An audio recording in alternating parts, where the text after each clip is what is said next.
আসসালাম, কেমন আছেন আপনি? আলহামদুলিল্লাহ। দাদা আপনি কেমন আছেন? আরে বোন, আলহামদুলিল্লাহ আলহামদুলিল্লাহ। বইতে বোন, তোমরা দোয়ারে কামনা করে আসছে বোন। দাদা আমার মনে একটা কষ্ট, 5ই আগস্টে যখন ফেসি হাসিনা পলাতক হয়েছে তখন আমি মিষ্টি দিয়েছিলাম। দাদা তখন আমার কি অপরাধ ছিল, আমার বাসায় দিয়ে অনেক কিছু করছে মিষ্টি দেওয়ার কারণে। 5ই আগস্টের পর মিষ্টি বিতরণ খুশিতে উনি মিষ্টি বিতরণ করেছিল, এজন্য ওনার বাড়িতে কিছু সন্ত্রাসী, আওয়ামী লীগের সন্ত্রাসীরা আক্রমণ করেছে এবং ওনাকে নির্যাতন করেছে।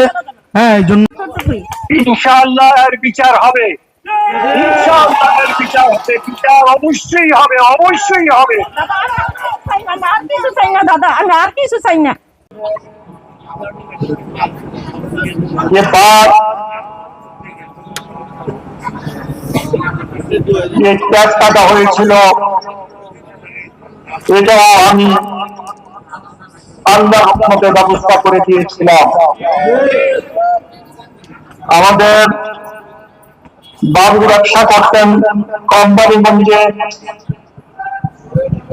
উনি আমার কাছে এসেছিলেন এই বাদ কাটার জন্য। ওনার নামটা গোপাল বাবু মনে হয়, গোপাল বাবু।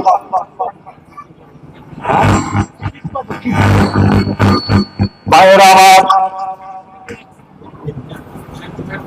রাস্তাঘাট, স্কুল কলেজ, মসজিদ মাদ্রাসা নির্মাণে আমি অনেক সহযোগিতা করেছি আল্লাহ রহমত দয়া। আপনারা জানেন 2008 সালে যখন আপনারা আমাকে আল্লাহর মেহরবানিতে সংসদ সদস্য নির্বাচিত করেছেন, তারপরই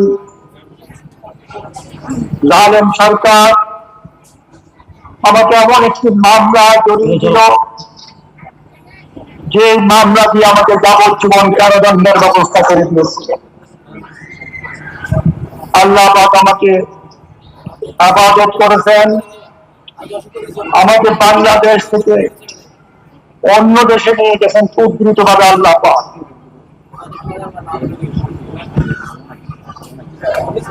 এই 13 থেকে 64 বছর আমি আপনাদের পাশে থাকতে পারি না। এই সময় আমাদের মাঝখান থেকে অনেকে বিদায় নিয়ে গেছে, অনেক ভাইয়েরা আজকে, ভাইয়েরা বোনেরা দুনিয়াতে না। আল্লাহ ওনাদেরকে জান্নাতুল ফেরদৌস নসিব করো, আমিন। আল্লাহ ওনাদের গুনাহকে মাফ করে দিন, আমিন। আমার মনে পড়ে ওই দিনটির কথা, যে দিন এই কোম্পানিগঞ্জ সেন্টারে আমাদের দুর্দিনে আমরা নির্বাচনে পাস করেছিলাম। সেদিন আমাদের কিছু ভাই কোম্পানিগঞ্জের ধনুভাইয়ের নেতৃত্বে নির্বাচন করেছিল। আমার বিশ্বাস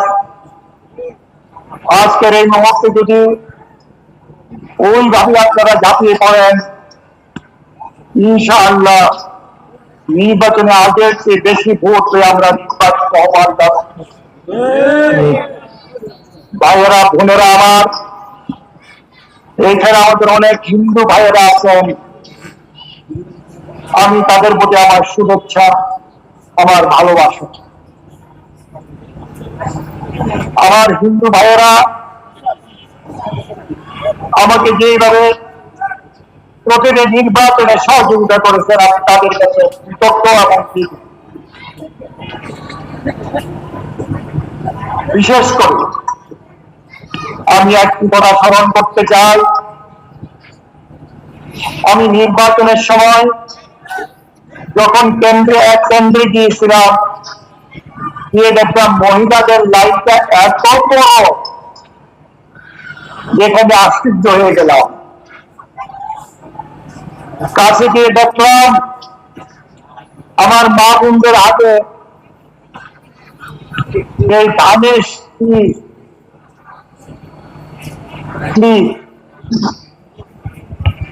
নির্বাচনে পরে দেখা বলতেন যে অধিকাংশ ভোটই আমরা পেয়েছিলাম। আমার মা বোনেরা কিন্তু আমার ভাইদের মতোই ধানের শীষের পাগল, আমাদের পাগল। আমি ওনাদের কাছে কৃতজ্ঞ। ভাইরা আমার,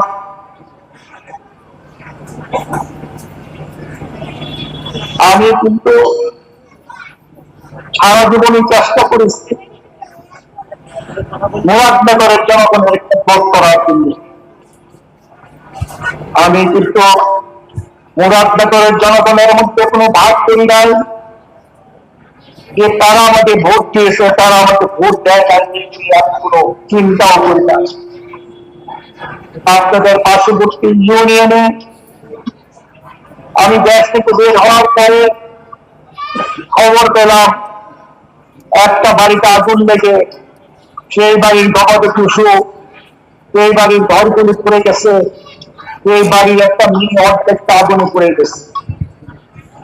আমি সেদিন মুরাদনগরে আমার স্নেহবাদকদেরকে ফোন করে বললাম, তোমরা যাও, ওখানে আগুন লেগেছে, তার বাড়িগুলি নির্মাণ করে দাও, তার মেয়ের অর্ধেকটা শরীর পুড়ে গেছে, তাকে চিকিৎসার জন্য এখনো হসপিটালে নিয়ে যাওয়া আমি সরকার করবো।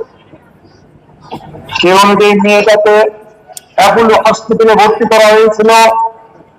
আমি প্রায় 12 লক্ষ টাকা এখনো হসপিটালে দিয়ে দিয়েছিলাম, কিন্তু তাকে বাঁচানো যায়নি। আল্লাহ পাক থেকে দুনিয়া থেকে নিয়ে গেছেন। তার বাড়িগুলি পুনর্নির্মাণ করেছিলাম। যাদেরকে পাঠিয়েছিলাম তারা আমাকে বলেছিল, দাদা ওরা তো কোনোদিন আমাদেরকে ভোট দেয় নাই, তারা তো আওয়ামী লীগ করে, তারা নৌকায় ভোট দেয়। আমি তখন তাদেরকে বলেছিলাম, আমি তো মুরাদনগরের সারা মুরাদনগরের জনগণের প্রতিনিধি।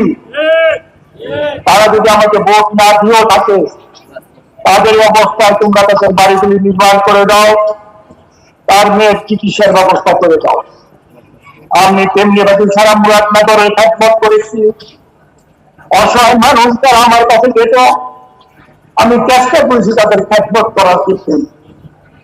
যাদের মেয়ে দিতে পারত না, তারা যখন আমার কাছে যেত,